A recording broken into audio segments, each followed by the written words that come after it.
Chapter 96. Madap, 1. On the day the aurora overcast the sky, the Korean government made their official statements. The summary was as follows. The current phenomenon is intended by the government, and the public does not have to be anxious about it.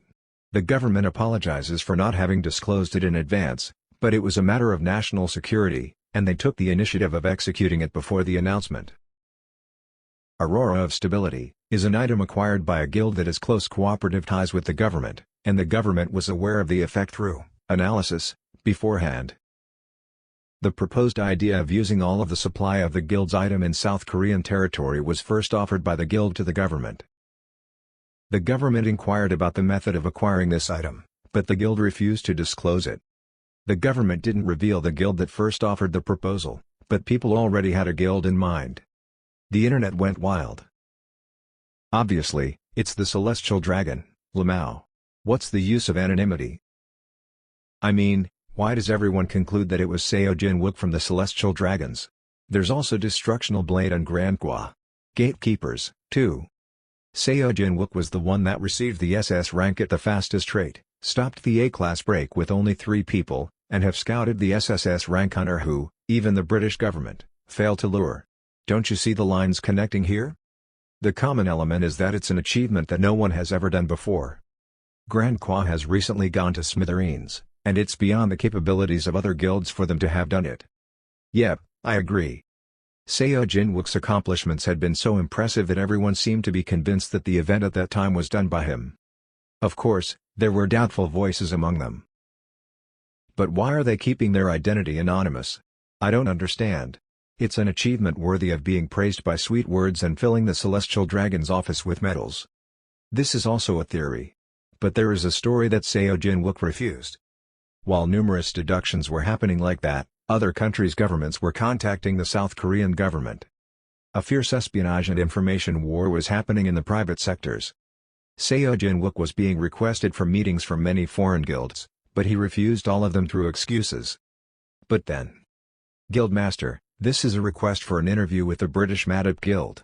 Just like the rest, should we? Yes, make an appointment. Even if that's going to be today. Send a reply of decline while being polite with adequate reasons. Wait, what? Seo Jin-wook repeated what he told his secretary, who opened his eyes wide because of the unexpected answer. Make an appointment. I don't have any plans today anyway, so I'm free anytime. Secretary Kim nodded in surprise. The interview, which was undisclosed to the media, took place just past noon. It's nice to meet you. I'm Arthur Clifford. The silver-haired man extended his hand with a smile. His appearance seemed like he's only in his early 20s, but he was actually an old man over 70 years of age. He awakened at the age of 50 and fully rejuvenated according to his mana's activation rate. It was Arthur Clifford, the head of the Madap Guild. It's a pleasure. I'm Seo Jin-wook. We lightly shook hands and sat down. Arthur kept his eyes fixed on me with a relaxed smile. I held back my anger that rose by seeing his face. The amount of trouble I've had in my past life because of him. Arthur, who had no idea how I felt, spoke in a tone that manifested his years of living. If someone looked at him without seeing his tainted soul, he seemed like a perfectly composed gentleman. Thank you for responding to this sudden request. It's an honor to meet the source of the issue which got everyone talking around the world these days. Naturally, he laid down compliments for me. He was saying that he was surprised as well by my achievements. However, as I listened silently without any change in facial expressions, he soon cleared his throat and moved on to the main subject. I'm sure you can guess why I've paid you a visit today, but a few days ago. I cut him off. That's not me. I had to pretend initially. I know why you came here to talk. That Aurora. It wasn't me. If you're here for that, please go back. Ha ha ha.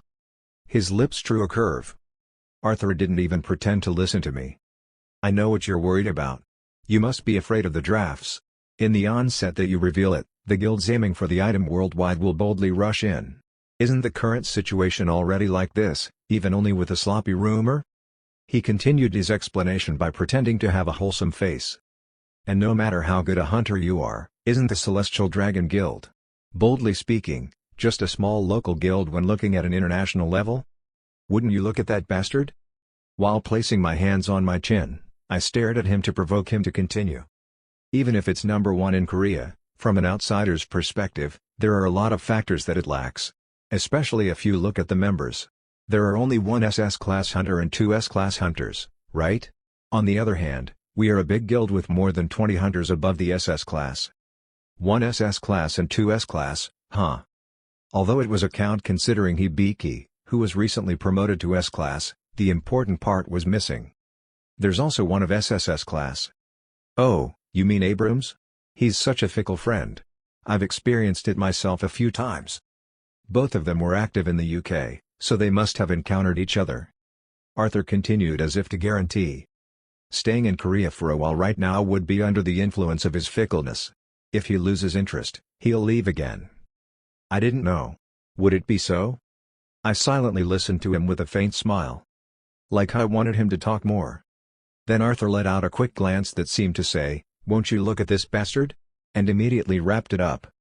Humph, no matter how hard he tried to taunt me, I wouldn't be playing his game. So what I'd like to say is that our Madop Guild will be the help behind our Guild Master Seo Jin-wook and the Celestial Dragon Guild. I sighed internally. How come you, bastard, isn't any different from my previous life? No, of course, he wouldn't change since that bastard was the same bastard in front of me. It's a waste of time to listen to more, so I asked him a question that time. Is the Madop such a great guild? Haha. Well, I'm baffled to hear you say so. An unpleasant feeling lingered around his eyes, who had maintained a gentle attitude and facial expression so far. To lead the world's largest guild was a solid pride that drove the human being named Arthur Clifford. By meddling with it, his true color was revealed.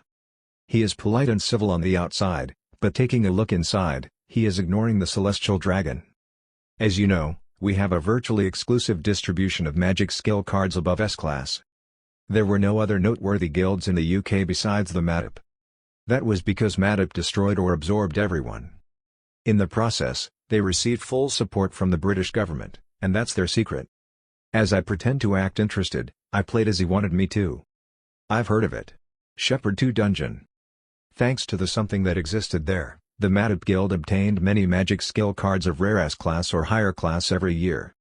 Initially, magic was famous for being rare among the skill cards, but the probability of getting an S-class or higher was wicked. The probability of random acquisition converged to zero unless they chose the reward by looking into the reward content like I did. However, there were so many of those cards in the Madop that most magicians had already learned. It reached the point where it created a surplus of S-class cards. Those were sold at a tremendously high price. Since there was little supply even in the black markets worldwide, it was safe to say that the Madop was selling those products exclusively. I heard that they say it's the source of funds that enabled Madop Guild to grow this much? Arthur smiled happily. He didn't confirm or deny my words. But his face was horribly distorted by my words that followed. That the Shepherd 2 Dungeon, that is so precious from the perspective of the Madop Guild, had entered the state of very unstable. After saying that much, I check his expression again. Indeed, the old snake quickly reverted its distorted face to its original state. But, the expression that collapsed even for a moment convinced me of one thing. It has already started. Sigh, you stupid bastards blinded by greed. The silence that hovered around my office for a moment was quickly broken. Ha, it's a calumny that's not worth listening to. Our guild closely observes the gate of Shepherd 2 Dungeon. There's still no change in the slightly unstable state. You can be assured. Oh? That's not what I heard. My. I'm curious about the source of this false rumor. His expression that hid his expectation looked at me. I shrugged my shoulders. I heard it somewhere, but I forgot. I was assured once more of the reason that Arthur Clifford found me. The Shepherd 2 Dungeon, which was solely managed by the Madop Guild without any British government personnel monitoring the gate, had already progressed to a very unstable state. And Madop hid the fact from the British government. Because if they close the gate, there will be no way to consistently make magic cards of S-class or higher. That's why they'd been holding out for so long. They left the gate, which could collapse at any moment, open. In the middle of doing so, the Aurora that appeared in Korea was enough to make Arthur Clifford, famous for his heavy buttocks, fly to the other side of the globe. Guildmaster Seo Jin-wook, you'd better ignore such false rumors. It can cause unnecessary misunderstandings. Saying so, Arthur got up from his seat. He must have decided that it was impossible to persuade me based on my attitude. He looked down on me. "Let me leave you one last piece of advice. Please consider this advice as something from an experienced person who has lived in the world a little bit more than you, Guildmaster." He had a calm flame in his eyes. "Everything has to be done according to the place you belong in so that it doesn't hurt you. If you have something that is out of your league in your hands, then all the more for you to be careful." It was a threat in which his intent was obvious. I shook my hand to open the office door, pretending to not hear him. Outside, Nate was waiting. "Nate, show him the way out." Arthur went outside with the cold aura without looking at me, as if he held it in as much as he could. Nate walked along beside him, guiding him in the direction. After seeing the shadows of the two briefly overlap and part, I turned my glance again. The head of the Destruction Blade Guild, Seo Moon Ga-in, waited for the person who requested a secret meeting. Arthur Clifford? Why would such a great man suddenly? She didn't hear that he had already dropped by Celestial Dragon in the afternoon to meet Seo Jin-wook, but she could guess. Does this mean that he is already done with the meeting with Celestial Dragon? It's incredibly fast considering that he entered the country yesterday. Currently, Destruction Blade was firmly established as the second largest guild in Korea. Grand Kwa lost two of their S-class hunters, Kim Kyung-rok and Kim Ji-hoon, in vain and was at the brink of a collapse. Most of the rapidly escaping hunters hoped to transfer to Celestial Dragon, and people expected that Celestial Dragon would absorb them all and grow in size. But the reality was a little different. If hunters, who left the Grand Kwa, were to be 10, Celestial Dragon accepted only 3 of them, but they didn't simply cut them in order of grade, so the standard was unknown. People couldn't know that Seo Jin-wook used his future memories to pick out only those who had large growth potential in the future and wouldn't cause large and worthless problems. Thanks to that, the remaining 70% was almost all accepted by the Destruction Blade Guild. They preferred not to join the gatekeepers as they needed them to play a boring doorman in an unprofitable business. Nevertheless, the gap between Celestial Dragon, who is number 1, has widened. That was because Celestial Dragon continued to scout hunters regardless of nationality by unknown standards, with their questionably large sum of money. Is it really going to be okay this way? The moment she asked herself that, the door opened, and a silver-haired man entered. It was Arthur Clifford. It was a sudden request, but thank you for seeing me. The two sat down after exchanging a short greeting. Arthur Clifford didn't do long greetings, unlike during the day. He immediately spoke as if it's a waste of time to sit there for a long time. "Guildmaster Seo Moon Ga-in, are you satisfied that the Destruction Blade Guild is ranked second in Korea?" It was a sudden question that stabbed its way right in. Seo Moon Ga-in's face stiffened immediately. "What is wrong with this bastard?" She grits her teeth and answers. "No matter what the Madop Guild may be. This is a little rude." That doesn't answer the question. Seo Moon Ga-in avoided giving an immediate answer and thought about the intentions of the other person. What are his intentions? Then. Arthur waved his hand and continued to talk. "Never mind, I'll get to the point." When he touched the terminal on his wrist, a hologram popped into the air. The scene where 2 hunters died with their swords stuck in each other. Seo Moon Ga-in stared into the video without looking away or frowning. In her eyes wasn't the feeling of reluctance but the question of why he was showing her that. "Do you recognize it?" "Yes, Kim Kyung-rok and Diedrich van Dyke." The body was found in the office of Kim Kyung-rok of Grand Kwa. Arthur spoke in a calm voice. In fact, most of the media, as well as the Korean government, have not noticed Diedrich's true identity. Seo Moon Ga-in's eyebrows wriggled. Diedrich van Dyke was a Dutch-born SS rank hunter. The only information she knew was that he moved as a freelancer without belonging to a particular guild. However, Arthur continued to reveal unexpected information.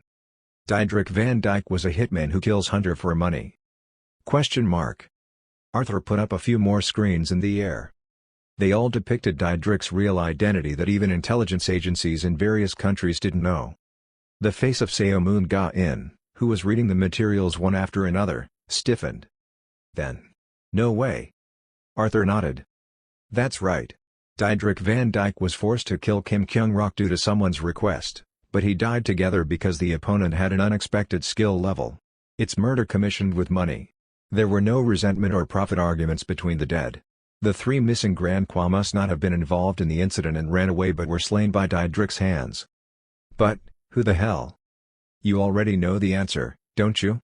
In the mind of Seo Moon-gain, Kim Ji-hoon, who disappeared before Kim Kyung-rok, came to mind. Seo Jin-wook had a conflict with the S-class hunter. He's young, but he seems to be much crueler than is heard from the rumors. That man named Seo Jin-wook. He would even kill his competitors without mercy. In fact, it wasn't that Seo Moon-gain didn't think of that possibility. There was little information about the unexpected character of Diedrich Van Dyke, which clouded her suspicions. But now that she knew Van Dyke was a contractor, since she didn't make the request herself, there was only one suspect left. But there's no evidence. Instead, there is a clear motive. ... Silence filled the room for a moment. Arthur spoke as if with a good heart. I came here because we have a common goal. I'm planning to take Seo Jin-wook to the UK. What is that supposed to mean? Of course, Seo Jin-wook's opinion is not important in the process. Arthur intended to kidnap Seo Jin-wook. He judged that it wouldn't be easy for the Madop Guild to kidnap, torture, and let an SS-ranked hunter spit out the information they wanted, but it was not impossible. What he was trying to find out, of course, was the method of acquiring the Auroras. Arthur was convinced through that day's encounter. Seo Jin-wook knew something. Even if it hasn't been a year since he awakened, he's still an SS rank hunter. Instead of ambushing without any knowledge about him, I would have to figure out at least his ability in advance. The information was strangely insufficient. Other than during the promotion test, there were almost no instances where he revealed his skill in front of people. I thought you might have some information from a competitor's perspective, as you've observed. What do you think? Tell me everything you know about Seo Jin-wook so that I can get rid of him from Korea. Seo Moon-gain's pupils trembled. Arthur Clifford was one of the few SSS-ranked hunters in the world and a veteran among veterans. No matter how much Seo Jin-wook was, he seemed unable to escape from his grasp as long as he was determined to. In the end, Seo Moon-gain finished her short contemplation and opened her mouth. Seo Jin-wook's unique skill is believed to be the ability to copy other people's skills. Seo Moon-gain began to explain his ability shown by cutting off Kim Ji-hoon's legs during the promotion test. Seo Jin-wook mimicked the skill that Kim Ji-hoon was believed to have mastered alone on Earth. What happened at the time when the unique skill was activated was... Seo Moon-gain and Arthur continued their conversation for some time after that. Neither of them ever imagined that something hidden in the shadow was overhearing their conversation. Chapter 97. Madop, 2. It was late in the night. After I had a short and unpleasant meeting with Arthur Clifford, the senator called. That was you, wasn't it? It was a question that was direct to the point. Instead of contacting me immediately on the day that the aurora spread across the sky, he waited several days. The meaning of that interval was that he obtained some reliable information by using the appropriate information network. It means that he is a string in the Korean government, too. I had a big smile. That does not belong in auctions. The old man's face was distorted in the hologram. He replied in a tone to depict that he's not that kind of a person. Couldn't it just be that I called you because I wanted to use it for fun? That meant he didn't intend to increase the value by controlling the volume and price in front of a large number of buyers like the case of Vital Flame. I spoke as I nodded. We agree on that, too. If even those items were released in that way, they would inevitably be installed preferentially in areas where the urgency was low by residents with high purchasing power or selected on a subjective basis. Any treasure tended to be involved in politics if it landed in the hands of politicians or capitalism if it landed in the hands of capitalists. There were many cases where both sides overlapped, too. I plan to control this item myself from now on. I had information in my head about which dungeons will collapse, but I have one body, and I can't roam around clearing all those dungeons. Relying on my past life's memories, only when an area was considered in danger but required me to buy some time, will I then release them abroad. Surely, you wouldn't tell me how you got it, would you? Even if I do, it would be meaningless right now. Even if I taught him how, no awakened could activate it except for me. If you say so, it must be so. I got it. The senator was simply convinced by my words and asked no more questions about where it was from. However, it seemed that he couldn't completely let go of his regrets over the other thing. If I asked you if you had any plans about moving your base to the US right now? I have no plans at all.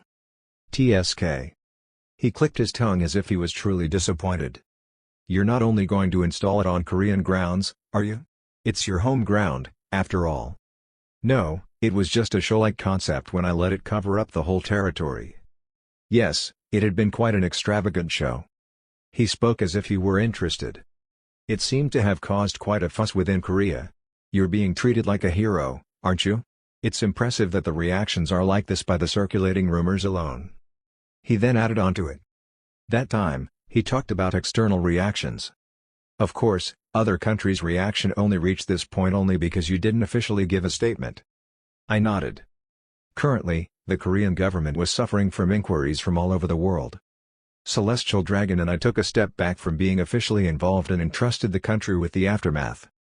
But of course, some requests flew directly into me as the government couldn't filter them, and only one of them was followed up with an interview. The senator put up the name right in his mouth. I noticed that Arthur Clifford stopped by your house today. The Korean black market's information power, led by Oh Jin-hwa, seemed to be quite usable. The movement of the head of the Madop Guild, which wasn't disclosed to the media, was revealed. That's right. The senator frowned. Be careful. The word foolish is not enough to describe that grim bastard. If he says something good about you in front of you, doubt it first. The man is made out of nothing but his concern for his fragile ego and material benefits. Oh, he got him analyzed pretty accurately, didn't he? Arthur seemed to have continuously built his notoriety in the present era. The deeds must have been quite annoying if it even got the senator grinding his teeth. Indeed, several well-known awakened went missing in the process of unifying Britain's leading hunter guilds into Madop. According to the revelations in the future, most of them were kidnapped, tortured, and murdered by Arthur's instructions. His cruel way of dealing with things to provoke fear from his opponents was also famous in my previous life. Well noted. The senator asked what kind of conversation Arthur and I had that day, and I answered him honestly. Then his face became distorted. It feels very wrong. It means he bluntly targeted you as an enemy. He thought about it for a while with a serious look on his face before continuing. If you want, we can cause something big for the British side. So that Arthur and the other Madop members in Korea at the moment will have no choice but to hurry back to England. I can create an urgent situation so that he would no longer keep an eye on you. It wouldn't be impossible by using his resource of people hiding all over the world. I knew he was saying that out of consideration for me. But I shook my head firmly. No, please don't. If he did that, my plan would go sideways. You must have a plan. Well, yes. You're not someone who would be waiting for that to happen with your eyes wide open. He lit the cigar and spoke as he blew out smoke. This information just came in, and it was reported that Arthur Bastard was said to have headed to a guild called the Destruction Blade a few hours ago. He would probably be visiting the guild master. I don't know what they're going to talk about, but... I shrugged my shoulders. Well, wouldn't they be talking about me? He gave a deep puff of cigar smoke and spoke as if he were wrapping things up. Adam Abrams, he's still in Celestial Dragon, isn't he? Make good use of him. He might have better knowledge than I do about the capabilities of the Madop hunters. The senator once again reminded me to be careful and terminated the call. I turned my head when the hologram connected to the terminal disappeared. From the blind spot of the senator's perspective, Nate was looking at me. He asked me a question with sparkling eyes. By the way, when is Uncle Adam coming?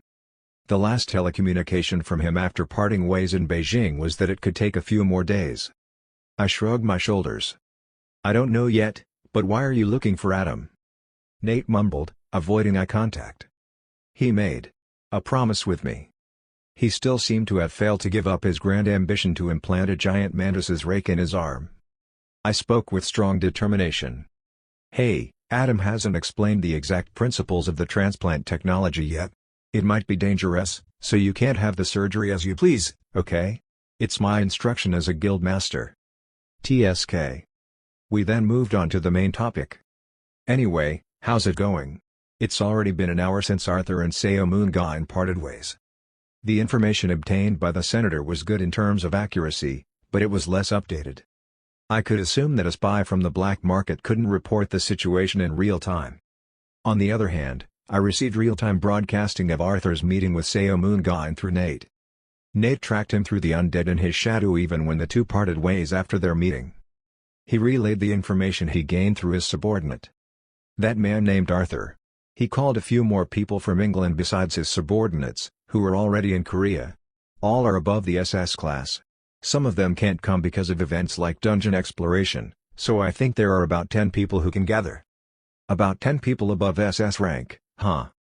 I'm lost in thought, and Nate continued as if he saw something again. Huh? He opened a hologram, and they're having a meeting or something. After a while, I got a rough sketch of Arthur's plan. There was one thing that was the most important part at that point.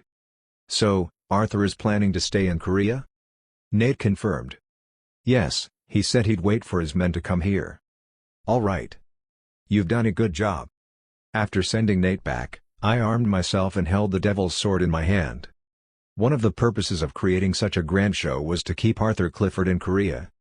I didn't think he'd go back to London today right away, so it's a success. I earned at least a few days. Weeing. I activated the Door of Hope to create a blue gate. Please enter the coordinates. Telepathy flowed from the artifact, and I entered the coordinates.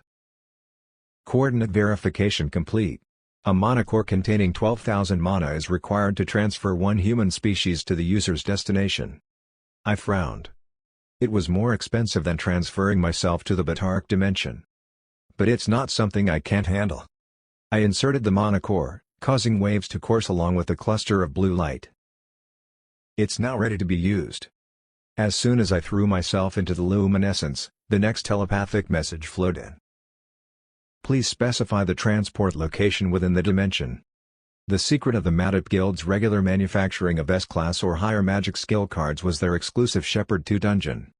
According to the internal regulations of the Madip, the guild master, Arthur Clifford, would be mandatorily accompanying teams when entering Shepherd 2 dungeon. That's how doubtful and persistent he was, that man named Arthur. While Arthur is in Korea, other guild members are not allowed to enter the Shepherd 2 dungeon. In a word, it became a treasury without an owner. I plan to rob that treasury right now. But I don't have to necessarily go to the gate in England to enter the dungeon. First of all, teleportation within a dimension was impossible with my item. For example, if I wanted to go to Shepherd, England, I would have to move by fixing Shepherd's coordinates when I crossed from another dimension while returning to Earth. But I didn't intend to waste the core like that. Never. Also, even if the dungeon's interior were empty, guild members would be guarding the gate's front, so I wouldn't be able to go straight into the main gate. No matter what the method might be, didn't it only matter that I got to the destination? Please specify a transport location within the dimension. I saw the image of the destination that the Door of Hope put up for me. The destination set in exchange for paying 12,000 mana cores was a middle dimension. This is the middle dimension where the Shepherd 2 dungeon exists. The dimension map that I saw when I made a deal with the Ministry Spirit recorded all the dimensions located nearby, centering around the Earth. Among them were middle-dimensional coordinates that connected dimensions, unlike those intact dimensions such as the Earth or the Batark world. If it was a dungeon that was connected with the Earth, it surely remained in my memory. Show me a gate open within this middle dimension which connects to the Earth. The screen changed immediately. Among the specific areas separated by boundaries even within the middle dimensions was an area that was equivalent to Shepherd 2 dungeon. It's definitely wide. The dungeon boundary was unusually wide compared to other dungeons. After clearing the dungeon, instead of closing the gate with the obtained key, the mad bastards expanded the dungeon and secured more monsters within the boundary. After the incident was repeated 5 times, the dungeon grew to half the size of the Korean peninsula. Let's see. The place I needed to go in that big area was. Okay, send me over there. The light flashed, and the surrounding scene completely changed. Successfully infiltrated. It was a wide plain. Stone structures built in an unfamiliar style extend beyond the horizon. I was inside the Shepherd 2 dungeon. I couldn't hear the automatic message, perhaps because I didn't cross the gate. So I requested it myself. System, dungeon information. A text string came up right in front of me. Level, A. Maximum entrance, 200, current entrant, 0. Clear condition, annihilation of monsters within the boundary. Time left to evolve, 1 year, 27 days, 10 hours, 41 minutes. Status, very unstable. Okay, I came to the right place. I checked 2 things. First of all, the number of entrants was currently marked 0. The number of entrants would only count the number of people who crossed the open gate on Earth. Just as the alien that invaded by crossing the dungeon boundary wasn't counted on that number, I, who had moved directly through the door of hope, from dimension to dimension, didn't count as well. It's such an overpowered item. Madop Guild members would be guarding the Earth's gate to that dungeon even at that moment. They would have checked the gate's status message regularly to see if there were any unauthorized intruders. However, the contents would be the same no matter how many times they checked it. Since their guild master was away, they should be ignorantly thinking that no one had gone inside. And one more thing. There was one more thing that I confirmed through the message. I guessed it right. It's very unstable. I gritted my teeth. I suffered in my previous life because of those bastards. These bastards have the same pattern of thinking and behaving. Arthur, who couldn't give up his secret of having raised the Madop to where it was now and his desire for the S-class magic cards, risking the worst of the worst possibilities, chose to leave the gate open instead of closing it. He just left a bomb that might explode at any time, as it was. His judgment was based on the fact that while the dungeon that would collapse in a very unstable state would collapse immediately, there were some dungeons that held out for an odd amount of time. In the meantime, he was lucky that it maintained like this for at least 3 years. By hair's breadth. But it couldn't last that way forever. After all, what else could have happened? It collapsed. As the dungeon expanded 5 times and widened enough as it could, the monsters that gathered were enormous. It was too much to handle for the hunters in the UK, so they invited hunters worldwide. Since all kinds of monsters, including ones that weren't visible in the eyes of common hunters, had gathered, I had been dispatched even if I had low to no battle capability and participated with my guild members with the successor's eyes, discreetly. I was dispatched to the chaos when I had no combat capability, so I was put to the brink of death a few times. The situation was so difficult that even I, the guild's secret weapon, was mobilized. The Break of Shepherd 2 dungeon was that dangerous. There's a reason why I grit my teeth so hard when someone mentions the name of Arthur Clifford. When I thought of it, he died too easily compared to what he had done in my previous life. He was one of the first to lose his life in the early days of the break. Grrrr. While I was thinking so, walking through the dungeon's strange structure style, monsters that didn't match the surrounding landscape rushed in. A group of orcs charged in with bloodshot eyes. I held up the handle of the sword. Tat. The purple sword energy weaved through the air, and an orc's body was sliced apart, spilling blood. Every time the sword was swung, the mutilated bodies of monsters accumulated around me. Karg. However, the unusual characteristic of that dungeon was already noticeable. The monster's density was that compact, but there were no signs of dead bodies in the land except for the ones I killed. There seemed to have been battles, considering there were many scorched marks across the place that the Madop Guild members must have made, but the monsters that should be naturally lying around were nowhere to be found except for those I made. That only meant one thing. They were hunting there, but they collected all the useless orc bodies and stored them somewhere else. Of course, there was a reason for going through such trouble. There were some strange ones that I saw in my previous life among the monsters that broke out. They were the kind that ordinary human eyes couldn't capture.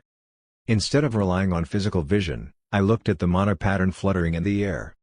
A ball of blue light, identified by the successor's eyes, overflowed.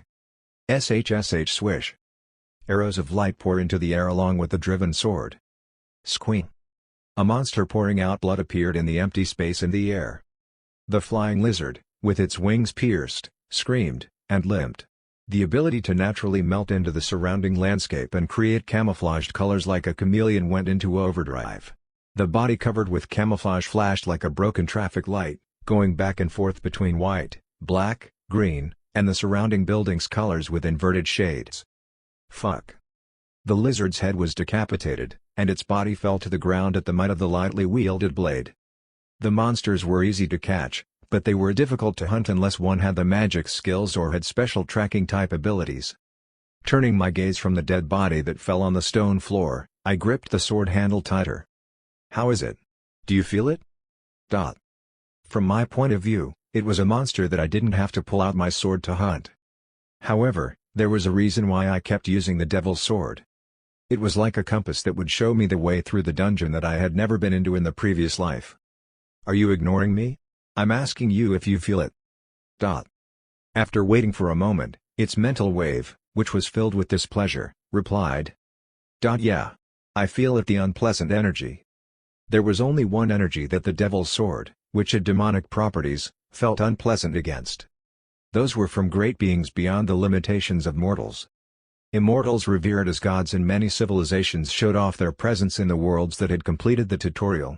Their existence was close to a supreme being. It's their energy. You mean that you feel the sacred energy over there, don't you? I kept walking in the direction that the devil's sword reacted to. The treasure that the Madap Guild wanted to protect until the end but eventually failed to take out of the dungeon was waiting there. Chapter 98. Burglary. I continued to follow the direction that the devil's sword led me to. I also took care of the monsters that attempted to block my path. Ka'aya. Piercing the orc's throat, I asked the devil's sword. What, come to think of it, aren't you drinking their blood? In my previous life, Randy regularly fed the devil's sword with monster blood. He also often held it in his hands. Those two conditions kept the sealed cognition awake and maintained the special ability of the devil's sword. I don't need it yet. I had some mediocre taste of human blood last time, which caused me to lose my appetite. It was uncommon to be fed with human blood when Randy carried it around, or as I was carrying it around at that moment. If you say so. How about the directions? Keep going in this direction. After passing through a ruined, ownerless city full of monsters, a thick forest came into view. Ah, there it is. The devil's sword grumbled. Damn it. The energy is getting stronger. It means we came to the right place. I crossed the boundary of the forest with the sword in my hand. I penetrated the dense forests made of woods that didn't exist on Earth and proceeded as the sword guided. Walking while using my clairvoyance as far as I could, I noticed that something had quickly changed. Those who were rushing in had completely disappeared.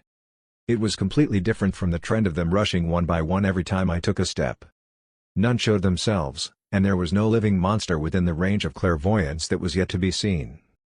Do they not even dare enter this forest? It seems like the area around here has already progressed into a sacred land. Most of them won't be able to step a foot in. They're overwhelmed by the aura. Was it that bad? Unable to detect the thing called the sacred energy that the devil's sword was feeling, I could only nod. The forest, which had no life energy, gave a different feeling from the ruins outside where the original inhabitants disappeared, and only monsters roamed. It had a rustic feeling of a different level. There wasn't even a trace of small creatures that made up the dungeon's ecosystem. I'm beginning to see them one by one. What stood out was the monster carcass left on the ground. It was a flying lizard, a monster with a special ability to disguise itself according to its surroundings. The devil's sword spoke as if it found it strange. What? Why is that thing dead in the woods? They don't live in places like this. The forest, which was complicatedly intertwined with trees, was an environment in which it was inconvenient to fly freely and hunt. Therefore, it preferred open fields over forests, and instead of nesting in trees, it lived by digging a hole in the ground. A species that couldn't walk in on its own was found in such a dense forest. If it didn't come in on its own will, there was only one answer. They hunted and killed them at the ruins outside, and the guys who hunted and occupied this place dragged their bodies here to dispose of them. Why do you have to? But the devil's sword soon understood what I meant. Oh, for that reason. It must have to do with the thing that gives off bad energy from deep down there. Exactly. The more I made my way in, the more abundant the monster corpses became. It was opposite to the lack of corpses among the traces of battle in ruins outside. Although there were no traces of battle, there was a large number of corpses. Parts of their bodies were cut, burned, divided, crushed. But a certain pattern was noticeable in them. They are all half buried in the ground. At first glance, as I passed by, it looked like they're half buried in the soil full of moss. Simply put, it might be considered a natural phenomenon caused by rain and wind. But look, a certain level of mummification had progressed. Like the monsters whose blood you drained. Corpses abandoned in hot and humid forests were bound to decay, but such laws didn't apply there. All their hair had fallen out and turned into a dry bark-like form. Also, the ones that had many parts remaining that helped identify its form were twisted into bizarre shapes. It was unlikely that the Madap Guild would have done such mischievous deeds on their bodies because of their strange taste. The forest itself had some sort of power. Stop. I can no longer go on.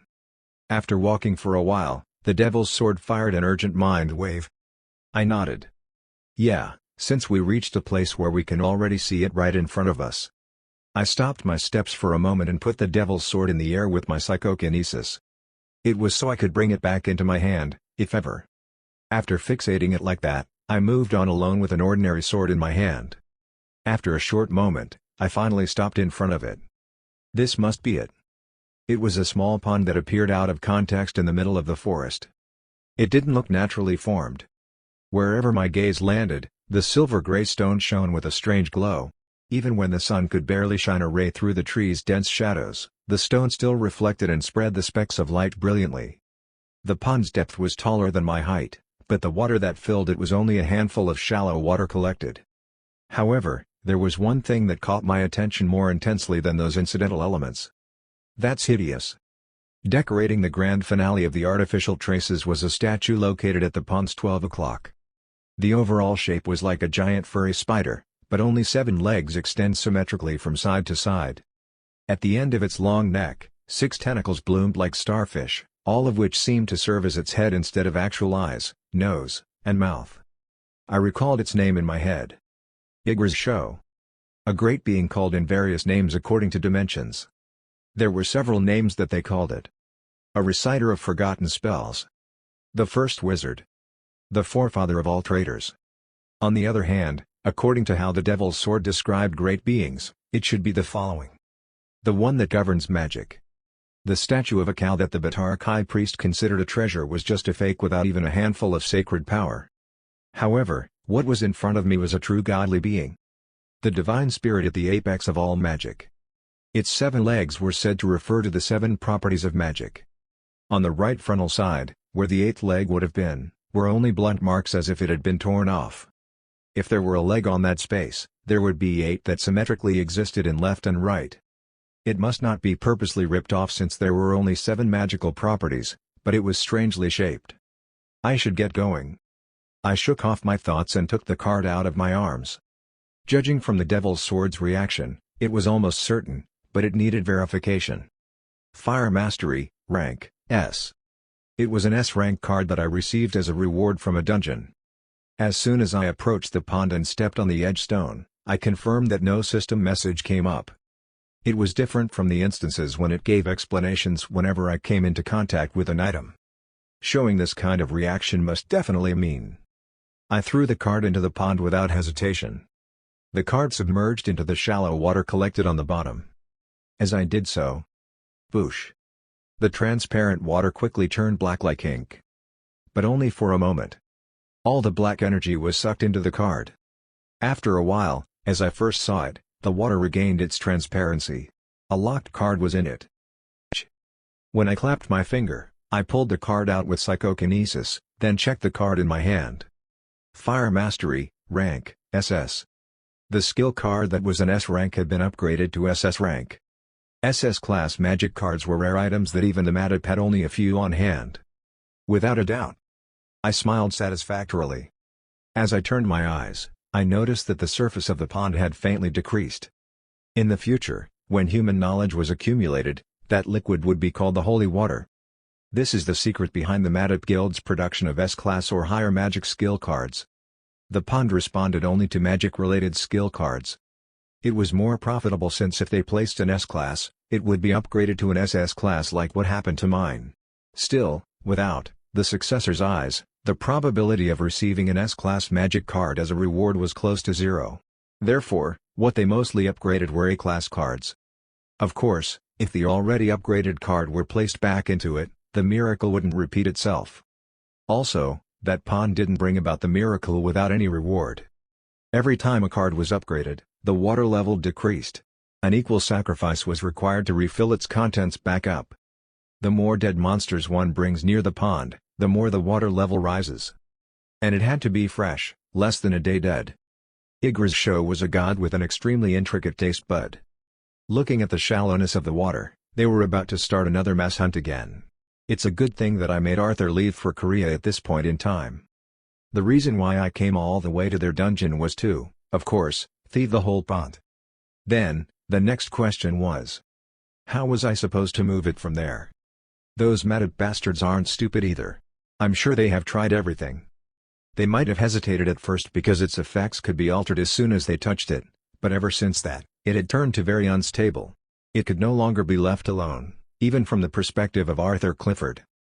By mobilizing the guild members, they tried to separate the entire land around the pond from the forest to transfer it out of the gate, but the result must have been devastating. The moment they tried to move the stones that comprised the pond, a black flame suddenly appeared. It wrapped around the guild member's body and started to combust it. They tried dispelling it, but of course, it didn't work. That wasn't magic but an act of sacred power. The horrifying thing about the black flame created by the pond was that it wasn't only unextinguishable, but it also gave the being wrapped in flame an indefinite eternal life. Being unable to bear the sight of the SS rank hunter screaming like his soul was being torn apart while his entire body was on fire, Arthur attempted to cut his head off. But like a miracle, no attacks were effective. The SS rank hunter shrieked in pain, twisting his body up in flames, and lived on while in that state of agony and torment. Over the next few years, he obviously could no longer eat or drink. Nevertheless, he didn't die. He was a man whose life had become a curse. His terrible life continued to that day. Even at that moment, he had become an incombustible material in the basement of the MADUP headquarters. He suffered from endless incinerations. But then, I instilled mana in the sword I had in hand instead of the devil's sword. Arta's sword dance. Weeing. Purple sword energy enveloped the entirety of the blade. I then swung it while maintaining a certain trajectory.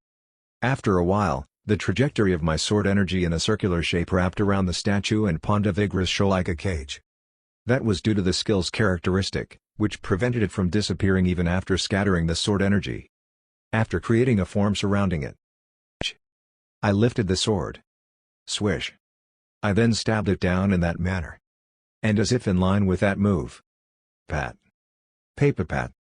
The blade of sword energy wrapped around the pond all at once and dug into the surrounding land. I tried to connect the penetrated sword energy to the center of the pond and the basement to dig out the entire structure.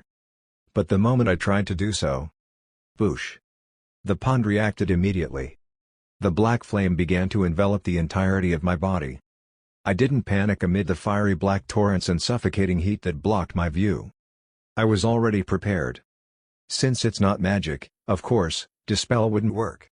That didn't mean there's no way to survive it. I strengthened the layer of blue mana that clotted around my whole body. Black flame summoned by the angered pond floated on top of the shield without penetrating it. It was said that this was how the MADUP guild man held out at first. However, he didn't last long in that state. He ran out of mana in the middle of his resistance. On the other hand, active mana, 163,000, plus 70,500, 92,500. Potential mana, 171,100. I compared the speed at which the black flame consumed my active mana and the speed at which the sword energy penetrated the ground. If I thought I couldn't get the timing right, I would have to give up and take out another item to put out the flame. The damage would be enormous if that were to happen.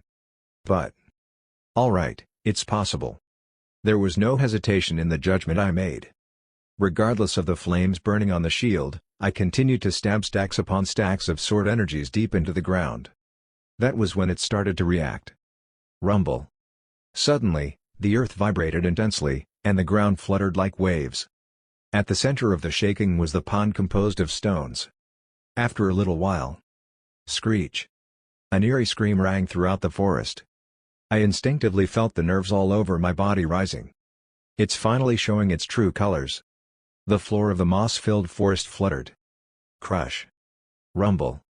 A large black tentacle rose from the earth surrounding the circular pond, throwing up a pile of dirt. The black flesh that revealed itself twisted around as if it were in pain. I guessed right. It's hard to imagine by only looking externally, but that pond was not an item. It was a part of a living creature. That was the reason why the successor's eyes didn't respond even though we were in contact. That black tentacle extended from beneath the ground throughout the forest to absorb a monster's body and filled the pond with water in return. The word used for such a creature that used God's power was sacred beast. The black tentacle, which was wriggling as if to struggle with the pond at the center of it, was cut and sliced off by my sword energy, causing it to spill a foul-odoured body fluid. Without blinking an eye, I poured down my sword energy woven in a net-like shape. It didn't take long for me to finish it. Screech. The tentacles buried in the ground were completely revealed above the ground. I quickly bound it with the net of sword energy. The tentacles fluttered, the pond flipped over, and all the holy water poured out, but the water could be refilled later on. Okay, I caught it. The moment the sacred beast was completely under my control, all the black flames surrounding my body disappeared. I stared at the thing wriggling in a net of purple glow. I had ever only heard of it in my previous life. That was my first time putting it into action. The act of a human capturing a sacred creature was the first of its kind. That was the case in both my past and present life's history. Now, shall we move this? According to the plan, the dungeon wouldn't be closed right away. Instead, a new dungeon had been prepared to serve as the new place the sacred beast would be transferred into. That was the gray plain where I planted the tree seedlings with Nate and Hibiki before. I thought of the coordinates leading up to it and injected mana into the Door of Hope. Chapter 99. Trap 1. The dry telepathy resonated in my head. Coordinate verification complete. A mana core containing 18,100 mana is required to transfer one human species to the user's destination. It's very expensive. Frowning, I injected the mana core in it. It's now ready to be used. I pulled the devil's sword that was remained stationary far away with psychokinesis and pushed it into the gate first. There was no admission fee for the devil's sword as it was treated as an item. I then dragged the sacred beast's body, which was tangled into the sword energy woven net, into the light. After confirming the transfer location. Swoosh. The scenery changed. Ugh. It is too close. The shriek of the sword echoed through my mind. Such a wuss. Even if it's a sacred beast dug from the ground, the sacred power must have remained to a certain degree. The devil's sword that was in close distance with it acted like it was about to die. Swish. With psychokinesis, I floated the devil's sword high up in the sky. As its distance with the sacred beast widened again, it looked like it could relax again. The whining mental wave stopped as well. By the way, why have you come here? A gray plane stretched vastly. It was inside the dungeon that only I, Hibiki, and Nate knew about. That time again, I moved directly from dungeon to dungeon without going through Earth. The place where the Door of Hope vomited me out was near the newly planted tree seedlings, which were placed by tilling over the pre-existing plants. What do you mean, why have I come here? Isn't that obvious? The seedling colony wasn't yet enough to be called a forest, but it could be considered within the standards of landscaping projects in small parks. I was internally impressed. It's growing so fast. It should bear fruit in a little while. Then. Da-da-da-da-do. I heard a large crowd rushing in nearby. That's fast. They released a roar that silenced a mutter. Rarg. A legion of monsters gathered, and their charge caused clouds of dust to rise. The army's shadows were enough to cover the horizon. Why are there so many of them? Is this place on the verge of collapse? The devil's sword, who didn't have any idea about what was going on, wondered. I shook my head. It's not a collapse. Most of them were in the vicinity before I came and are rushing in because they smelled me. But they're too dense compared to the area of the dungeon. In terms of tree management, the two recently took care of the monster density to prevent it from rising too much. Nevertheless, they quickly gathered again, crossing the dungeon boundaries. I paid attention to the tree colony once again. Well, the effect is evident. It was the trees that attracted the monsters beyond the boundary into the dungeon at a rapid pace. Taking back my glance, I lowered the bound body of the sacred beast and flew, using the next energy formation, high into the sky. I grabbed the handle of the devil's sword that had been floating in the air. Whoong. The mana injected into the blade was amplified several times over, turning it into blazing purple sword energy. I held it firmly and aimed it down at the group of monsters rushing in from all directions. I then raised the sword and hacked it to the ground without hesitation. Swish. Following the trajectory, a dense purple rain linking the blade to the ground was summoned.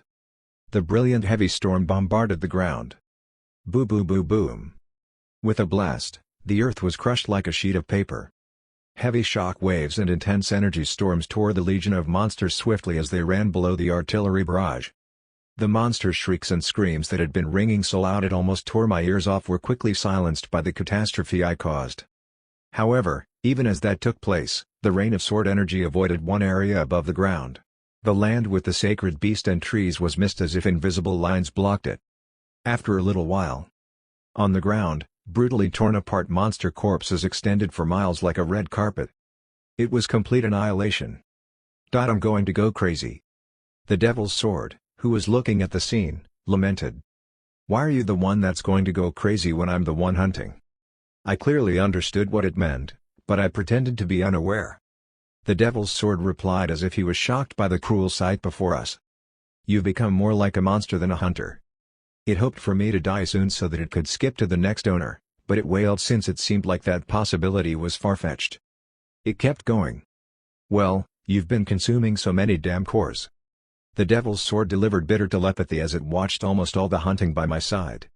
In between the process of handling guild work once a week and dealing with tasks such as achievement quests and finding aliens, I hunted in my spare time.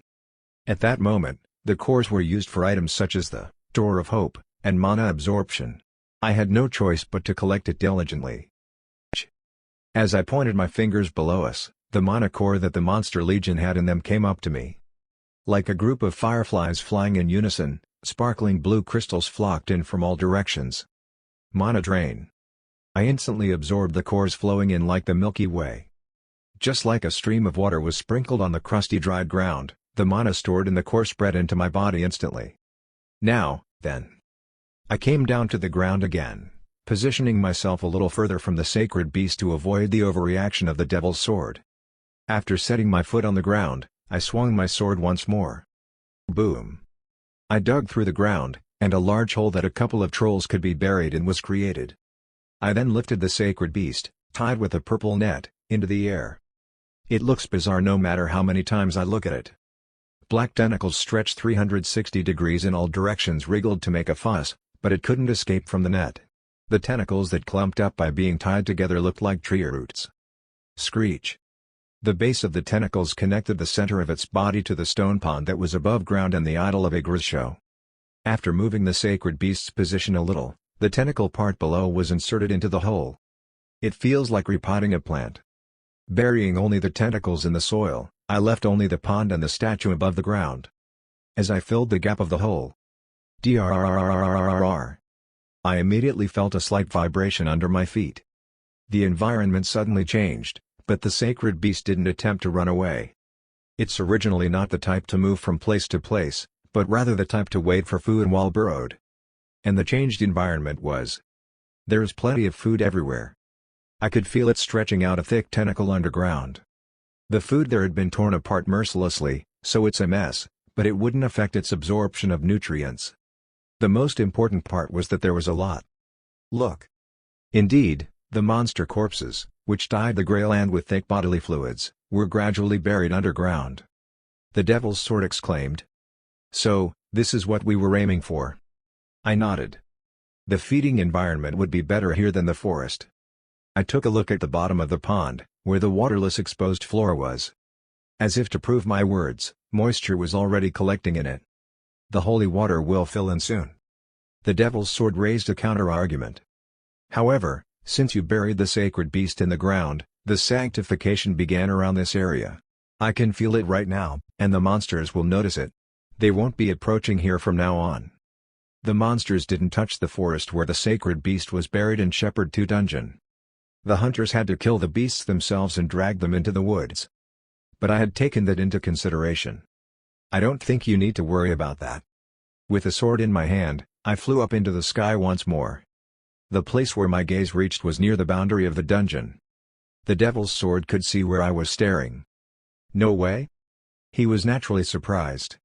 It was as if the fresh air naturally permeated the place where the stagnant air escaped. As soon as the beasts in the densely populated land disappeared, new monsters beyond the barrier crossed one by one. Looking at them for a while, they faltered a little as they approached the place where the influence of divine power reached. However, their hesitation didn't last long. They moved into the Holy Land. Did they overcome their instincts? They are ignoring the urge to avoid sacred power, and they're flocking here. To be exact, relatively bigger instincts have overcome smaller ones. I saw a cluster of trees arranged as if to surround the sacred beast. The tree's ability to attract monsters is powerful enough to suppress their resistance to divine power. It's like they're addicted to drugs.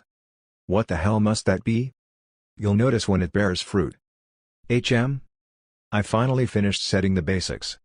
Monsters would constantly flock around the sacred beast from then on, so I just had to clean it regularly like what I just did. With that method, it was possible to secure the holy water at a much faster pace than the Madop Guild had managed so far. First of all, the number of monsters rushing in was incomparable. Shepherd 2 Dungeon had been expanded 5 times, and although I had never expanded the place, the difference was still obvious. Most importantly, this dungeon won't collapse even after a long time. In my experience in the future, that was the case. Now, shall we go back to Earth? It's time to move on to the next stage. Securing the sacred beast and transplanting it was easier than I thought. I was prepared to take a few days to do it, but it didn't even take a day. I mumbled as I looked down at the devil's sword. "You're much more useful than I thought, aren't you?" What? The devil's sword let out telepathy as if it were sincerely dumbfounded. I didn't care about the reaction and kept thinking. It was a mana amplifier, a brainwashing device with a 50% chance of success, and a divine power detector with tremendous accuracy. Items that were useful in so many ways were rare. Certainly, without the devil's sword, I would have had a lot of trouble finding the sacred beast. It wasn't a coverable area by penetration, that dungeon. The conclusion of the contemplation was the following. Okay, I'll use you well for the rest of my life. If there's a function that you haven't told me yet, spill it already. The devil's sword didn't even answer back as if it's left speechless. Listening to a deep sigh that penetrated my mind, I thought about Arthur Clifford that time. My work had been finished much earlier than I thought, so I didn't have to let him be anymore. When I returned to Earth, I'd take care of him. Seojin Wook is starting to move. When Arthur Clifford heard the news, it was late at night.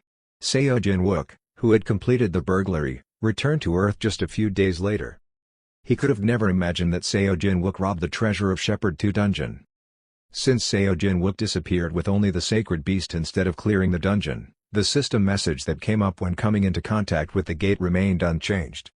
Therefore, it was natural that the guild members who guarded outside the door didn't notice the change. It was as Seojin Wook planned to deal with Arthur Clifford in Korea. Is he alone? Yes, it is said that he drove himself and just got on the highway. Arthur's eyes flash. Okay, let's get it done by the end of the day. I've been in Korea for far too long. He looked around at his minions from England. All 7 of them, except for Arthur, which was an SSS class, and one that was an S class, were all SS class. I can't believe I'm using this many resources only because of him. I think it's a little bit of a waste, but due to Arthur Clifford's personality, he wanted to keep all operations free of any blemishes. The persistence of not leaving a single possibility brought Arthur Clifford to where he was at that time. Seojin Wook, that bastard, he's unlucky. I can't believe he's moving in the same day when all the forces I've summoned had been mobilized. From Arthur's point of view, he couldn't even imagine that Seojin Wook waited until that day to deliver a single strike on purpose. Who's the target other than Seojin Wook? The 2 are believed to be staying at home. Okay, we split from here, as instructed beforehand. Roger. 5 people chased after Seojin Wook with a car, while the other 4 headed to the guildmaster's house. Arthur Clifford was obviously included in the 5 men who pursued Seojin Wook. As the vehicle moved, Arthur reminded the 4 people with him about the operation plan again. Once again, capture comes first. If you kill him before he reveals information, all of our trouble will go to waste. Yes. It's forbidden to use stealth, blink, or any heist-type magic in front of him. It's troublesome if his unique skill copies those magic skills. In Arthur's head, there was no assumption that they would lose the battle with their numbers. His most feared option was to kill Seojin Wook by mistake or make him copy magic such as blink and then using it to run away. It would be a disaster if he escaped by jumping through space all of a sudden when we thought that we caught him. Arthur continued his instructions.